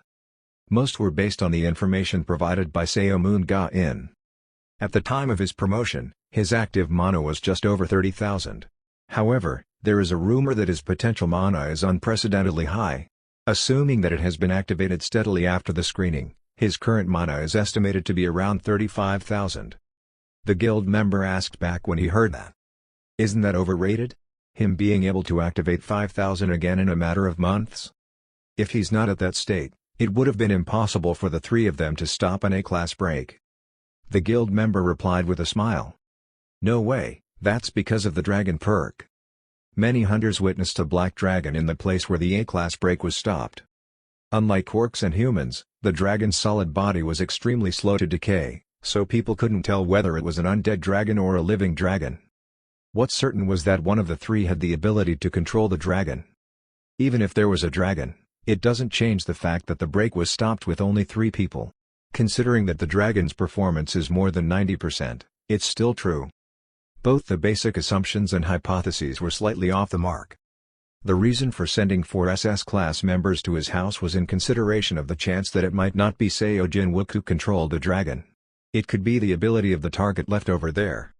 Well, that's true. While they were continuing their conversations like that, Seo Jin-wook's car stopped. The hunter of the Madip Guild magically observed Seo Jin-wook walking after getting out of the car. Without getting out of the vehicle himself, he chased the movement with his magical gaze from a long distance. And a little later, he saw the scene that he expected. There's indeed a gate here. There are no government management personnel or isolation facilities around. It's an undiscovered gate. Arthur nodded. It's a she said. On the day the two met, Seo Moon-gain said the following. Seo Jin-wook's official record of clearing dungeons is too poor compared to his growth rate. His record could be counted with my fingers. With that level of combat experience, it's impossible to achieve SS class instantly, activate mana, and even stop A-class breaks. I'm sure of it. Seo Jin-wook is hunting in dungeons via undiscovered gates without the government's knowledge. Her guess was right. Seo Moon-gain would go wild for joy. It would only be a matter of time before Seo Jin-wook saw the end of his career if that was reported to the government. The celestial dragon's reputation would also be greatly damaged. But let's do the tip-off after we get our hands on him. Ah, Seo Jin-wook has entered the gate now. Let's head out, too. 5 hunters climbed the mountain through the darkness. They soon saw the gate where he entered. It's a B-class dungeon. Arthur read the message. Dungeon information. Level, B. Maximum number of entrants, 7, current number of people inside, 1 person. Clear conditions, annihilation of monsters in the dungeon. Time left to evolve, 1 year, 80 days, 11 hours, and 30 minutes. Condition, slightly stable. It was easy for an SS-class hunter to roam alone in there. Okay. There was no better place to capture Seo Jin-wook than in a dungeon. They could completely block off witnesses, and they could hide the noise and flashes from the battle. As planned, one stays as contact, and the rest goes into the dungeon. If they went inside, they couldn't communicate with the outside world, so one S-class was left behind in order for them to be able to go back and forth between the dungeon and Earth in case of emergencies. The other 3 SS-class and Arthur entered the dungeon. In preparation for the event, they also packed 1 returning stone, so there was nothing to be worried about. Finally, it's the moment that I've been waiting for. Entering the blue brilliance of the gate, Arthur smiled satisfactorily. The key to extending the gate's life on the brink of collapse was beyond that brilliant light. The guild's continued growth and Arthur's dazzling glory seemed to unfold in front of him. Chapter 100. Trap, 2. It was biting cold that awaited Arthur and the other Madip Guild members as soon as they crossed the gate. Gasp. The hunters who set foot on the ice swallowed their screams one after another. They suppressed the pain, which was like carving their flesh, with superhuman patience. They couldn't reveal their presence to the target, and they didn't know how near he might be around. Arthur looked down at the terminal. The current temperature is indicated. -63 degrees? In the visible range, the only thing that they could see were white glaciers. It was a world where everything was covered with thick ice walls. Arthur pondered for a moment. It's a temperature that's impossible for ordinary people to move around. He looked at his party members. Everyone was above SS rank. There was nothing to worry about the hunters freezing to death with that temperature when they had already surpassed normal human beings' state.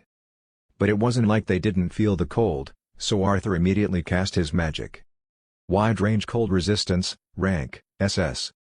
As the mana wave gently wrapped around the surrounding, the hunters' faces, which had been distorted, returned to normal. At the same time, Arthur's mana began to be consumed slowly. We'll have to deal with him as quickly as possible. Arthur didn't doubt that once Seo Jin-wook was in his hands, he would spit out everything he knew. It didn't matter if he's an SS rank. No one has endured it so far. It wasn't his first time to torture an SS rank hunter.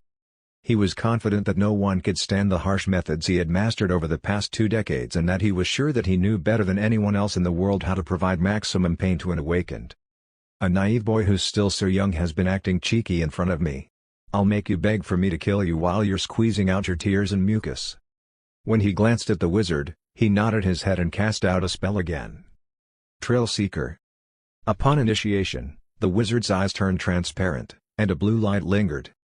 He focused while observing in all directions. The effectiveness of the magic that overcame the penetration type weaknesses was limited to a certain distance. It showed non-physical footprints that displayed the path anything had traveled. That time, the wizard's gaze turned to the sky instead of the ground. Already more than 2 kilometers away. They opened their mouths only after confirming that their voices wouldn't be heard. Already? The wizard continued, his eyes still glancing far away. He's flying. Is it levitation? Has he mastered magic skills? No, did he copy it from someone else? If it was true that he could copy others, it was a sign to raise the evaluation of Seo Jin-wook's unique skill to a higher level. There's no one around here who uses levitation right now. Can he remember a skill that he once copied a long time ago? What kind of unfair skill is that? The wizard, who was observing, soon shook his head. I don't think it's magic. No magic can make you grow wings out on your back, is there? Right. It must be an item. His eyes flashed. What is his flight speed? Only a levitation of S rank and above can catch up. Arthur's expression cast a deeper shadow of greed. It's a performance that I've never heard of before. If it's an item comparable to S-rank magic, it would be priced tremendously. Arthur was so impressed, but then. The Stardust Wing performance was more than that, and there was no way that he could know that Seo Jin-wook was deliberately flying slowly. Tate, the only close-ranged hunter among his men who entered, offered his opinion. If the distance is already wide and he has flight-type artifacts, wouldn't it be better to wait outside the gate and strike him when he gets out?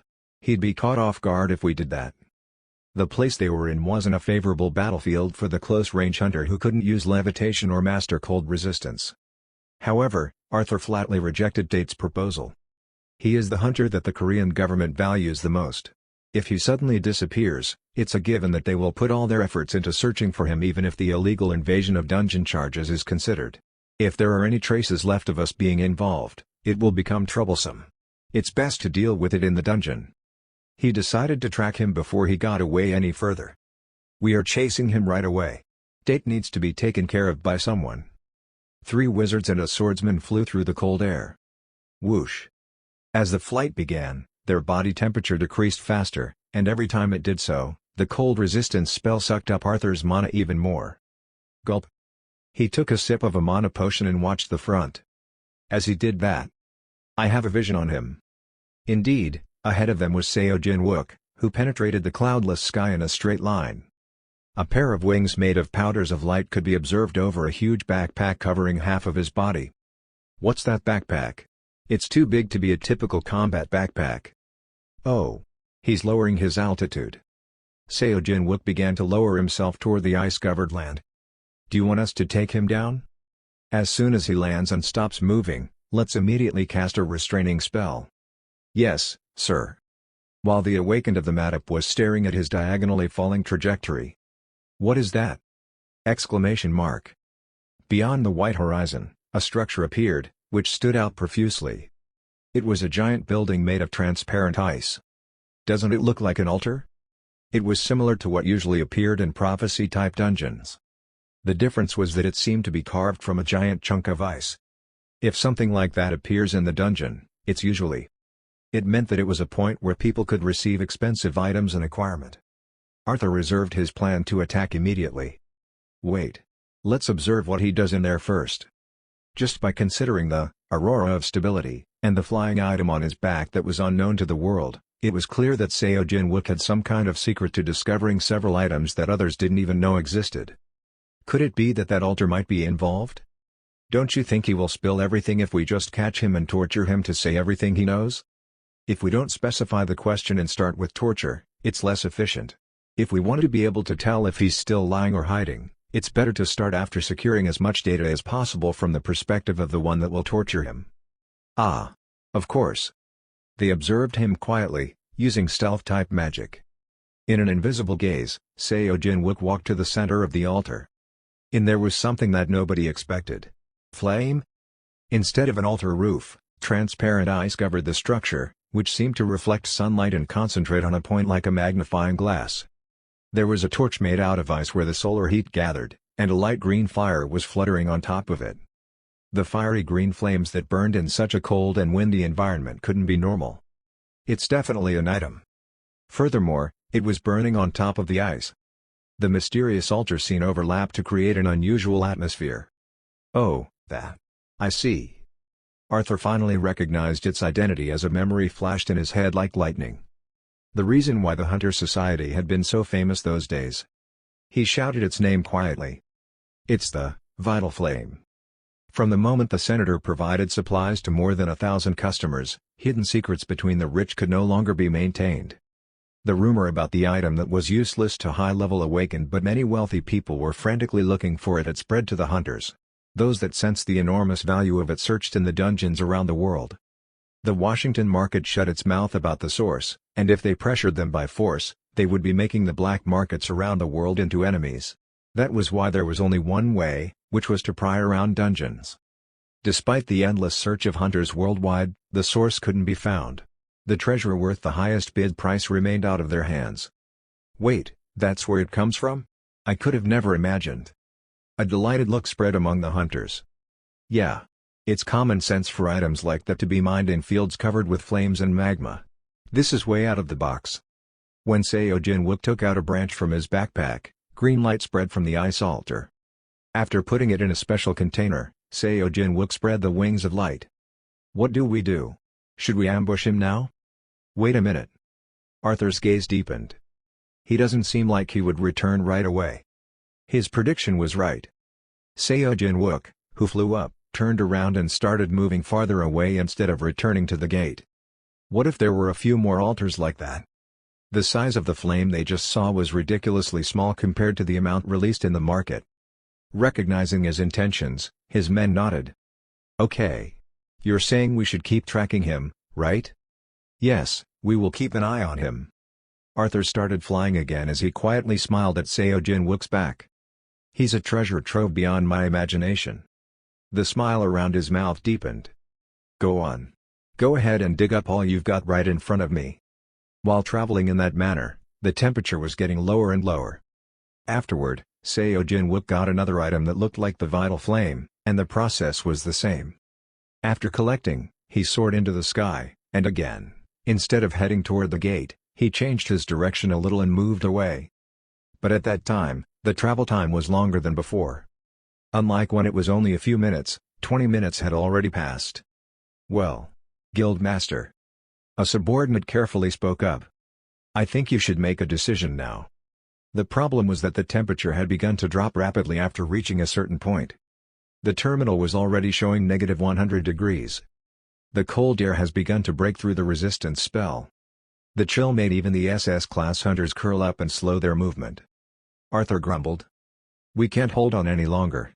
Seo Jin-wook, that bastard, did he cover his entire body with cold-resistant items? Well, I'm sure he would have fully prepared if he regularly went in and out of places like this. He nodded his head then issued an order. Instead of waiting for him to land, we take him down in mid-air. Before we attack, everyone must make sure that your mana capacity is at the maximum using potions. Their mana was quite worn out because they maintained their levitation for a long time, and Arthur, who was continuing the cold resistance, consumed even more. Gulp, gulp. Now then. Just before the interception. Huh? He's going down. Seo Jin-wook began to lower his altitude as if he had been waiting for the opportunity. Looking at him, Arthur spoke. Good timing. Whatever's here, the tracking stops here. Yes. Seo Jin-wook quickly stepped on the glacier-covered land. It was after they already had made quite a distance from the gate. Huh? A wizard mumbled, bestranged. There's nothing here. Unlike where Seo Jin-wook landed until before, there was no ice altar in sight. They scanned beyond the horizon, but there was nothing around them. There's no more room to continue observing. Capture him right away. Arthur, who was looking down saying that, flinched for a moment. What is that bastard doing? Seo Jin-wook stood still with no expression as if he was waiting for him. That was a completely different attitude than how he had been acting busy so far. It couldn't be. The four people who were chasing Seo Jin-wook were completely hidden. They landed on the ground, maintaining their stealth.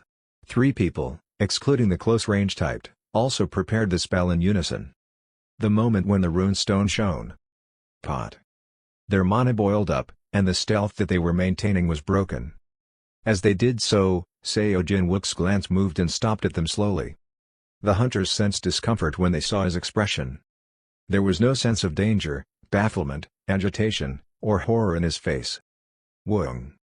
The 3 wizards invoked the spell in unison. Neutralizing chains, rank S.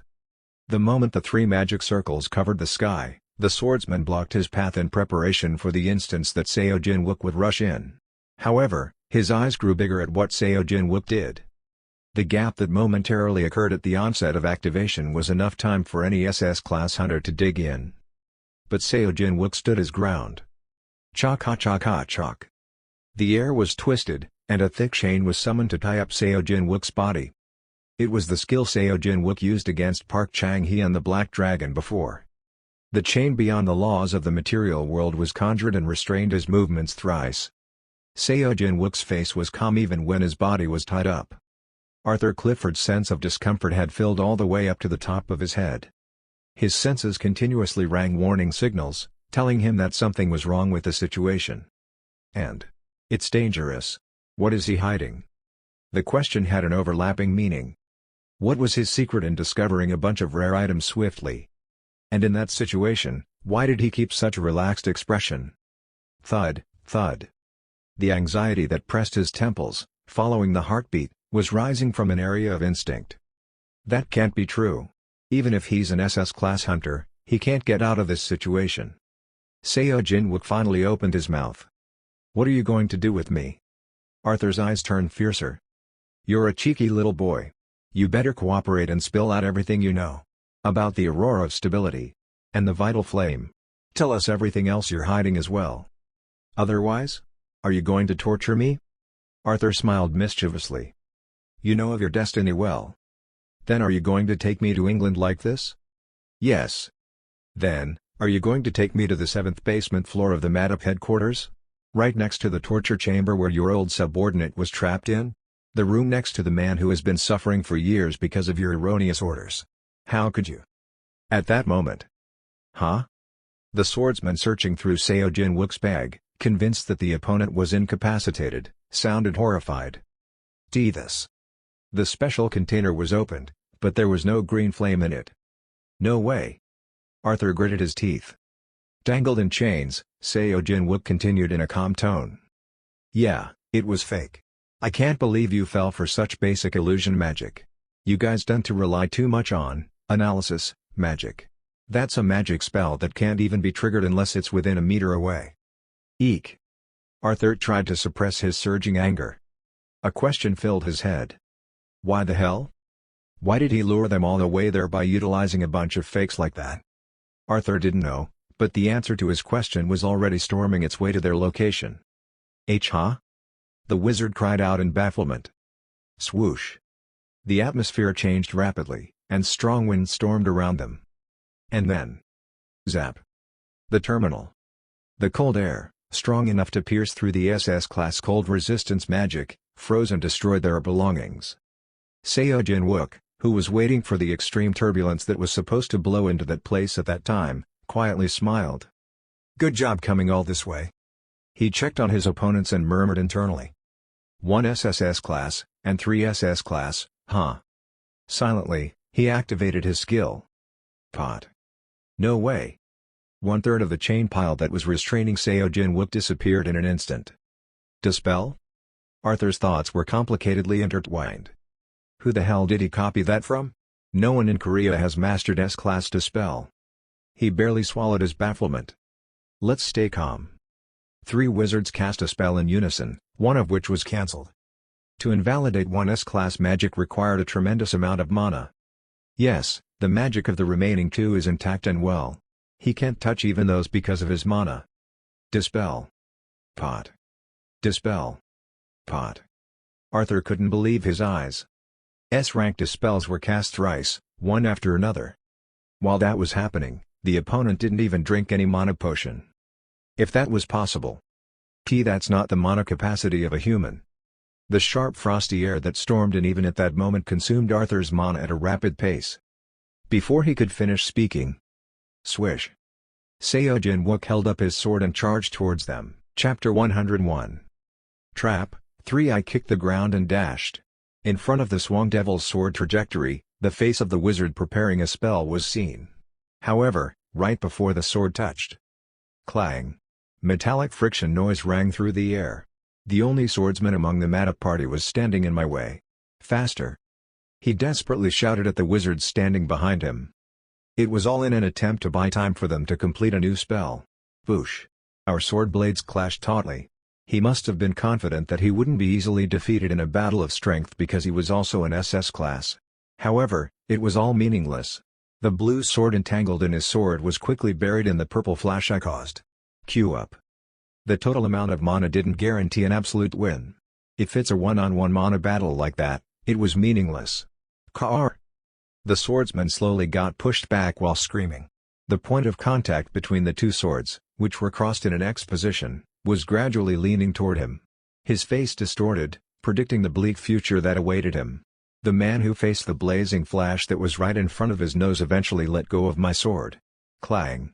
He managed to shake off my weapon and aimed for a counterattack, but it didn't work out as he intended. Swish. The moment the devil's sword fell off, the purple sword energy that had wrapped around my sword remained as if it were an afterimage in the place where the two swords were clashing, though nothing should have been left in that space. The afterimage then became real. Instead of moving with the devil's sword, the remaining sword energy was shot forward as if it found the right timing to strike. It directly struck the swordsman's face in that manner. Huh? He mustn't even have realized how he died. The swordsman's head split horizontally. The top of his head, including his eyebrows and forehead, shot up into the sky. The sharp attack cut through close to the top of both eyes. Thud. The swordsman fell onto the icy floor. His oozing blood froze rapidly because of the cold air. Instead of flowing, it left a dark red ice puddle on the ground. Above the corpse, red snow fell all around. Coop. On the other hand, the wizards didn't lose focus despite their colleague's death. They still managed to complete the spell. They were veterans, after all. They've reached a point where instead of completely relying on the system, they started to enter the state of practicing mana control. Conditional barrier, rank S. What the wizard on the front that first completed was a defense spell. Woong. Golden steam came out of the wizard's body. It formed a shape that turned into a dome, which then surrounded the three of them blurrily. It was a conditional field that perfectly defended external shocks but never interfered with the forces that shot outward. When a colleague was in danger, they created a shield to protect themselves instead of helping him or taking the enemy's head by looking for a window. That was Arthur's way of fighting. Before the other two could activate a spell, I had already rushed in on them. Pot. The surface where my foot touched was leveled down. The air burst forth along my movement trajectory, causing shockwaves to resonate. With acceleration beyond human limitations, the distance was narrowed in an instant. When I entered the neared space where the golden dome was surrounding them, the wizards completed their spells by a hair's breadth. Anger of Thunder, rank SS. Lighting Vortex, rank S. Zap. Rumble. Ba-ba-bam. In that extreme situation, the spell they chose was electrical magic that instantly reached temperatures of tens of thousands of degrees. A straight line of lightning passed without resistance even when it collided with the gold barrier. The whirlwind that embodied intense bolts of lightning stormed towards me. Amplified currents, lightning, and heated air expanded and rushed in. However, the disastrous sight they would have waited for didn't turn into reality. Rumbly. The river of currents that pierced through the distance between us caused the winds to grow hotter as it rang with the vibration from the blast. They believed that would have turned me into a pile of ashes as I would have been caught up in the devastating flash. However, I rushed in without any scratch despite being wrapped with millions of volts around my body. No. Wah. Crush. The barrier broke a little against the might of the sword I struck down. The reason why I chose to push forward with strength was for the simple reason that magic efficiency was much better by amplifying the sword energy with the devil's sword than to spell. But for them, who would have no idea what was going on, froze as if they had seen a ghost. For an ordinary hunter, breaking the S-class defense spell with sword energy was out of the box. Fucking monster. Crick. The barrier started to crack. Clatter. It didn't take long after that for the barrier to shatter into fragments like glass. With a roar, a gold-white halo and fluttering dust of light scattered all over the place. The wizard's expression stiffened as he shook in the vibrating air. Crush. As his neck was sliced open, his face became static as if he was petrified as his head soared into the air. There's only two left, including Arthur. At that moment, I saw a strange pattern of mana. As I turned my gaze, I almost laughed in vain. Indeed, it never disappoints. The remaining SS-class wizard stared at me with a blazing glare as if he was going to take revenge. At the same time, he concentrated on reciting an attack spell. Arthur was behind him, pretending to invoke magic, putting his hands in his arms and injecting mana. Looking at the reaction pattern, what he was holding was a returning stone. He's quick on his feet. Seeing how he decided so quickly that there was no chance of winning, he must have swiftly finished his calculations. He understood that my mana capacity was beyond human limitations, considering I used S-class to spell several times. The fact that I was fine in lightning and that the freezing storm didn't hinder me meant that I used SS-class electrical resistance, heat resistance, and cold resistance magic, which were all a card rank that even the Madop couldn't get their hands on. Furthermore, Arta's sword dance moved in unpredictable shapes. Arthur himself, on the other hand, was rapidly losing his mana in the freezing storm. Although he was quick to judge that he couldn't win like that. Well, he's still the same. He was thinking of running away while leaving his subordinates at the forefront. It took time to activate the returning stone. The reason why he secretly prepared alone instead of ordering his subordinates to run away with the return stone was he needs the other guy to buy time while he's trying to escape. I couldn't let him be. Snake 3. The snake, which loosened from its bracelet-like shape, lifted its head and opened its mouth wide. When it spat out the item in an instant as it was trained, I snatched it. I grabbed the whip handle. Dane's new family slave master's whip, rank, SS. Whoop. Pot. The thin metal-covered whip lashed at them, leaving a silver afterimage. With the sound of tearing up the air, it wrapped around Arthur's body. Grarg. Weeing. It was as intended by a family's slave master in the past, who was in charge of controlling the awakened slaves. The whip that restrained Arthur absorbed his mana without leaving any leftovers. Since he had already lost a considerable amount of mana, it devoured all of it before he could even resist. That caused the blue waves that seeped out of his body and flowed to the returning stone to dissipate. Eek. Arthur tried his best to struggle. Despite his efforts, the whip remained still, tying him up. Arthur was caught, but the other SS-ranked invoked magic as if it were an opportunity. I didn't think he had many options left because he knew that I was immune to heat, electricity, and cold. So the spell he chose was Acid Cloud, rank, S. TSSSS. Acid started to spew out from his hand, but no way. The green mist couldn't spread far. Instead of liquefying continuously, it completely froze and dispersed in the air like snow sleet. Of course, that wizard didn't use that magic in that situation because he was a dumbass. Theoretically, the boiling point of the acidic substance produced by magic was -120 degrees, and the melting point was far lower than that.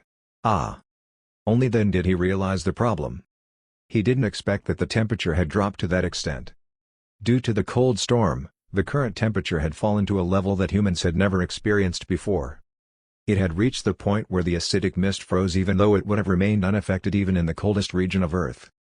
Furthermore, Arthur's SS-class, Cold Resistance, spell had been suspended due to the whip, so the wizard's protection was handled entirely by his own mana barrier. No. Only then did he notice that his mana was rapidly being consumed while he was focused on the battle. He took out a mana potion from his arms in a hurry, but my spell was faster. Enhanced Gravity Field, rank, SS. Shatter. The wizard, who was creating a flame in his hand to melt the frozen mana potion, panicked when the bottle suddenly broke. The material's durability couldn't hold out due to the glass bottle's density, which increased more than 1,000 times due to the magic effect. My magic didn't stop at just breaking a small bottle. Ripe. Air. A strong force crushed the mana barrier and drilled its way in all over his body. Coop. No matter how strong the SS-class hunter's body was, it wouldn't have been able to withstand its weight that had been increased to more than 100 tons. His body started to crumble because of its own mass. Puck. Crush. Soon, the figure of a human disappeared where the wizard once stood. Instead, the entire body's bones were twisted, and the organs were crushed, leaving a flattened flesh on the ice. The bitter cold quickly froze it. What the hell are? Arthur's eyes, which were staring at me, were dyed with despair. Usually, people would lose their minds due to the mana exhaustion at that level, but he managed to hold on. If he's that strong-willed. I went up to him and put the handle of the devil's sword on his tied hands. As I waited for a while, his face displayed shock and surprise. This voice is? It's not the reaction I wanted. As I took back the handle of the devil's sword and held it in my hands, the cognition in the sword spoke even before I asked the question. I can't do it on this man. The whisper of the sword, which had a 50% success rate against hunters, failed. I got no choice then. I pressed the edge of the sword against his neck. Arthur began to shout as he struggled even harder. Wait. Wait. Please. I looked down at the man struggling while he's tied up. Don't kill me. No. How I managed to survive until now. It was greed that drove him there, after all. Due to his vigilant nature, the moment he identified the environment there, he was more likely to give up chasing inside the dungeon and go back out of the gate. That's why I purposely set up a fake, vital flame. It was all to bring him to the perfect battlefield I had prepared. The only thing that could beat Arthur Clifford's vigilance and carefulness was his greed. Wait for a moment. He panted and continued. If you kill me this way, the secret of the Madap Guild will also be blown away. I ridiculously laughed and answered him. You mean the Shepherd 2 dungeon? Yes. People only know that there's something special about the dungeon that allows us to get our hands on an S-class card easily. The exact location and method are known only to a few in the guild. He started begging me for his life with that as his reason. He must have thought I would fall for it, so he was also mixing up lies. If you spare me, I will supply you with all those cards from now on. I tilted my head. I don't need S-class magic cards, though? He must have already seen the scene where I demonstrated SS rank magic. And no. If there is an SS rank or higher ranked card, then... His eyes shone. Yeah. You surely know how to get your hands on even SSS class magic cards, right?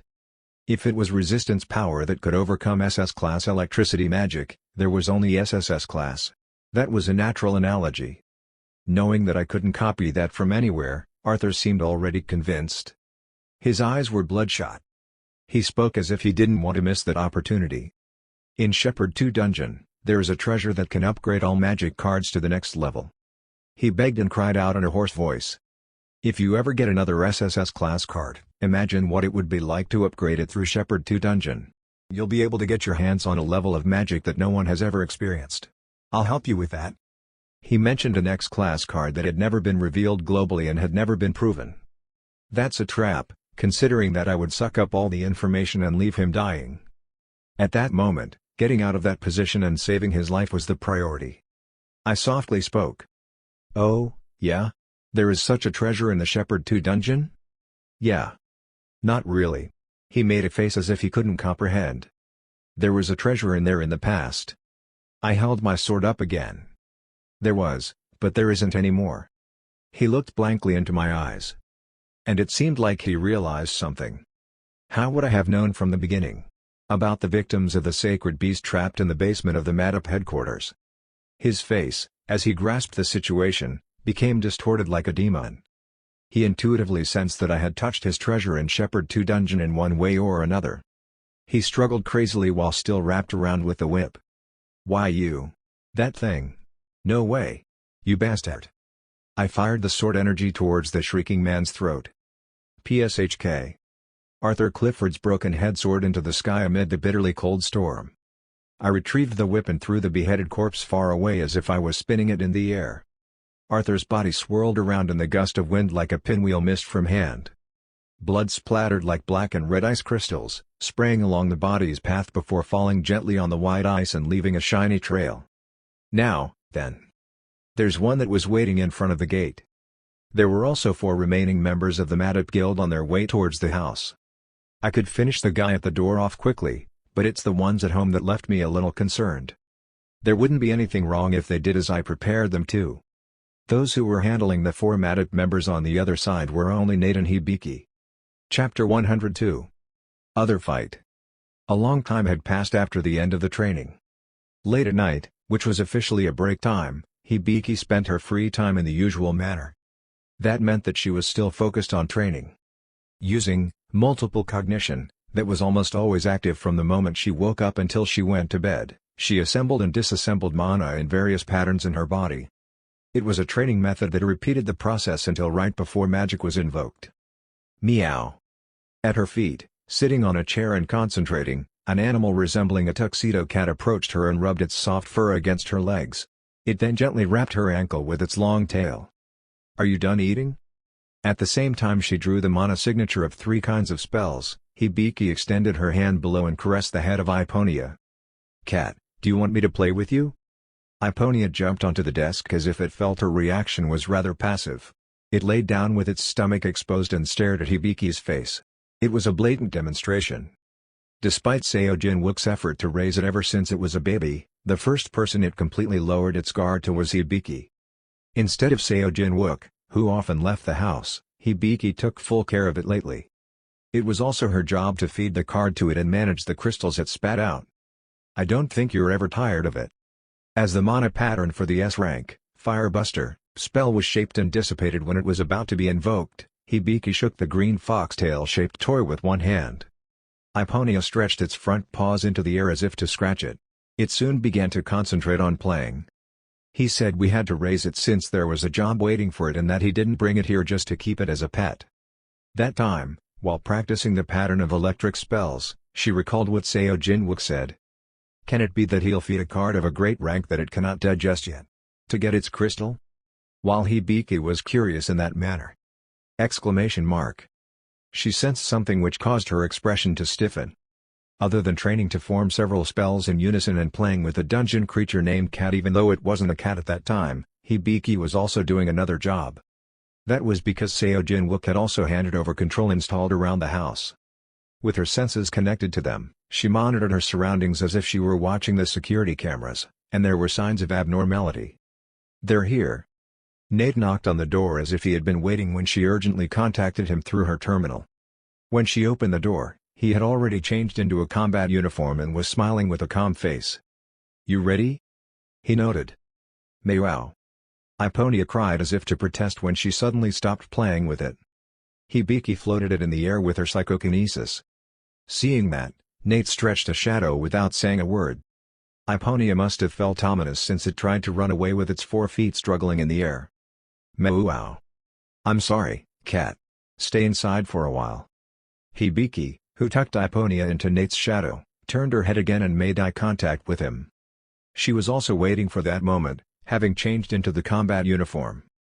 Did you get the scroll? Of course.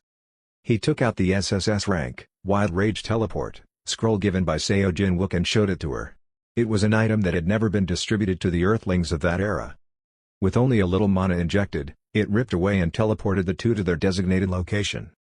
For the Madip Guild, there was no way to dispel SSS class magic, so it was like a lifeline in case of emergency. Can we do it properly? The 2 knew who they were going to face that day. However, that was their first time to fight against the Awakened. Seojin Wook gave them advice while informing them of the plan. You can just use the scroll and run away in any case, but I think they're at a level that's low enough for you 2 to deal with. It didn't make sense, the fact that 2 S-class hunters could handle 4 SS-class hunters. However, Seojin Wook pointed out that Nate and Hibiki weren't any ordinary S-class Awakened and that their equipped items were also of a different level. I'll finish my part as soon as I can and catch up, so don't worry too much. Recalling Seojin Wook's reassuring words, Hibiki once again strengthened her will. I can't let him down. The 2 quickly moved out of their home. It was a scheduled escape that began in due course so that the opponent could chase them with tracking magic. Sometime after the 2 of them left, a series of intruders hid inside the house. Arthur Clifford planned to kidnap even a close aide who might know his secrets if Seojin Wook didn't talk or resistance was unbreakable. It was natural that Nate and Hibiki were chosen as targets. They were skilled people who blocked the A-class break together, and they were close enough to live in the house altogether. TSK, they've already noticed and ran. Looking at the empty room, the Madop's hunter clicked his tongue.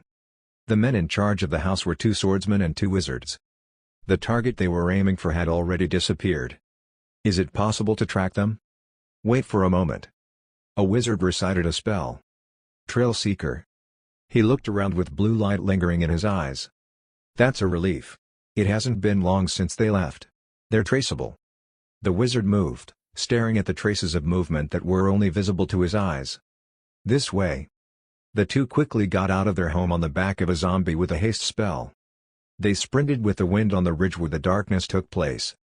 It was also due to Seo Jin-wook's instructions, who considered that civilians would be caught in the firefight if they started the battle in the residential area, but Nate would have done that even if he didn't ask him to. If we break Jin-wook's house one more time, we might be kicked out of his house for real this time. It was a serious concern for him. I think we're far enough from the city now. They followed right behind us. Hibiki, who was calculating the distance from the opponent with observation-type magic, gave a signal. The orcs, which were running while carrying them behind, stopped. As they waited for a moment, the pursuers appeared. Ha! You must have given up now. That's a wise choice. The awakened of the Madop Guild quickly formed a siege. At the same time, 2 swordsmen pulled out their swords and blocked the front. Wang! The 2 wizards that rose into the air with the levitation spell flew slightly apart and blocked their escape routes. They left an adequate distance that also served as a vantage point. Even if Nate and Hibiki escaped, they could track them right away, and they could bombard them with various spells as well. The front line on the ground are the close-ranged fighters, and the rear is composed of wizards in the air. Hibiki simulated a plan in her head. In the meantime, the swordsmen urged their surrender in a calm voice. Seo Jin-wook is not in Seoul right now. Do you understand? It means no one would be able to help. You 2 can't beat us. He giggled and revealed his teeth. For the sake of both of us, don't be troublesome and waste energy. Just follow me. If you don't bother us, we'll take you both with your arms and legs still attached. Nate and Hibiki simply stared quietly at them and didn't reply. The swordsmen assumed that the attitude was because they were tensed up from nervousness and fear. It's rumored that those 2 received an S rank because they were lucky. In the end, they are still rookies. It's been less than a year since they awakened, after all. If I scare them moderately, it will be enough to convince them. But that prediction was wrong. Swoosh. As if to cover the 2, numerous monster-type zombies were summoned. Grr. Grrrr. The disgusting smell pierced the noses of the awake and mixed in the night breeze. The swordsmen frowned because of displeasure and irritation. The rune stone began to glow as the wizards in the air quietly prepared for captivity spells. You're bothering me. He ground his teeth and threatened them. They say what doesn't kill you makes you stronger. You both wouldn't die of shock even if I cut one of your arms off. Consider the hope of being dragged away in one piece as gone. Nate and Hibiki stood their ground as they waited for the right time while their enemies approached. They didn't need to wait long either. Wang. At that moment, the swords held by the 2 swordsmen were coated with sword energy. Threats to the security target found. Telepathy rang in his head. Simultaneously, the expression of the being that only Nate could see on that spot quickly changed. It was a being shaped like a woman, composed of blue mana.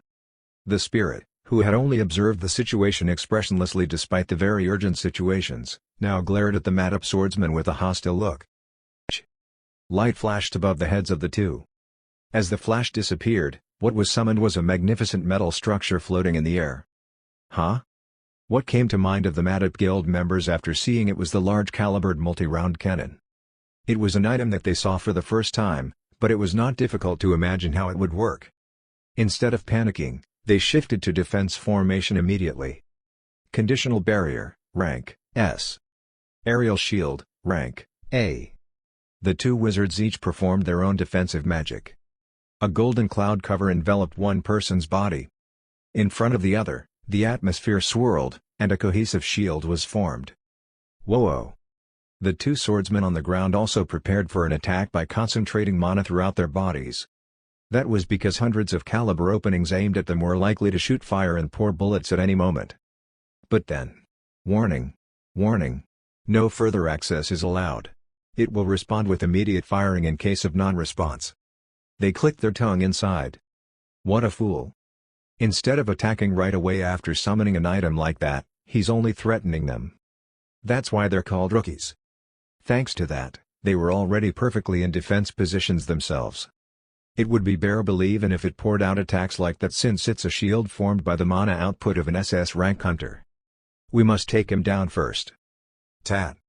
He kicked the ground, swallowing a laugh of ridicule inside. When the sword's trajectory was heading beyond the undead to Nate, Hibiki activated a spell targeting the air. The target was not the swordsman who rushed immediately.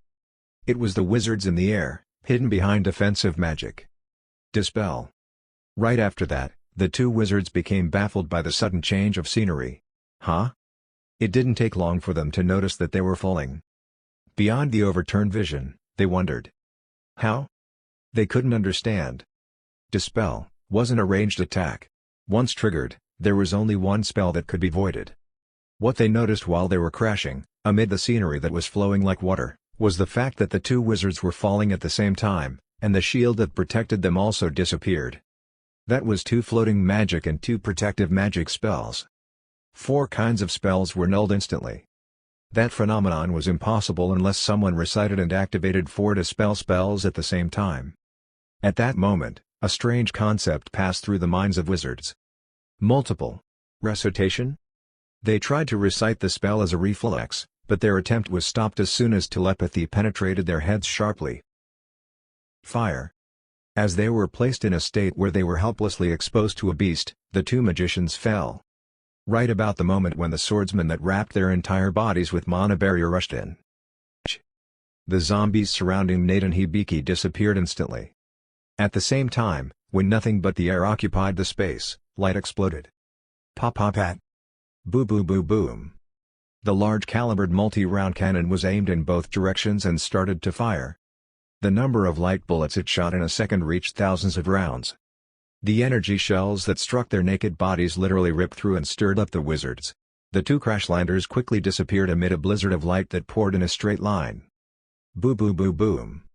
The swordsmen who were fully armed with the mana armor, unaffected by the dispel, were better off. However, it never meant that it was easy for them. Kip. The magic bullets that crashed on the thick shield shook his bones and crushed his muscles. The trajectory of the attack towards Nate stopped. They simply couldn't move any further in the face of the bullet barrier. They, who experienced the might of an item beyond common sense with their bodies, were horrified that their souls would escape their bodies. What kind of ridiculous thing is that? From where did they find that kind of weapon? The freedom to hold such thoughts in their heads soon disappeared as well. Karg. In the middle of the storm of unforgiving bullets, each bullet struck them down with heavy shock. The shooting continued until the item used up the fully charged mana. And finally, light bullets stopped firing. At that moment, the telepathy rang in Nate's head. Warning! Warning! The mana charged in this security system has been exhausted. Confirming the survival of the threat target. Emergency! Emergency! Asking for aid from other nearby beings through the collective intelligence network. No connection. Access denied. Continuous protection by this security system is not available at this time. The protected subject must immediately escape to a safe place and request protection from the imperial government. The face of the spirit, which was mostly expressionless and hostile, had become pale. Its expression was as if the fire had fallen on its foot. It was always like that when the charged mana was depleted.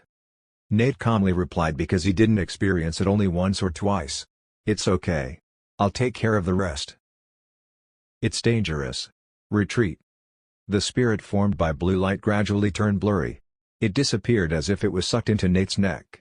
It required sufficient time to recharge once activated. The spirit continued to send anxious telepathy to Nate even as it disappeared. Danger. I must protect you. Pot. After the spirit completely disappeared into the neck tattoo, Nate looked at the tragedy that unfolded in front of him. Hibiki, who was reeling from mana exhaustion, managed to get herself together by chugging a potion down. Indeed, it's incredible. The direction of the wizard, in which bullets were poured into the sky, was rather decent. The two, who received the attack with their bare bodies, were evaporated to blood fog before their bodies fell to the ground, leaving no trace.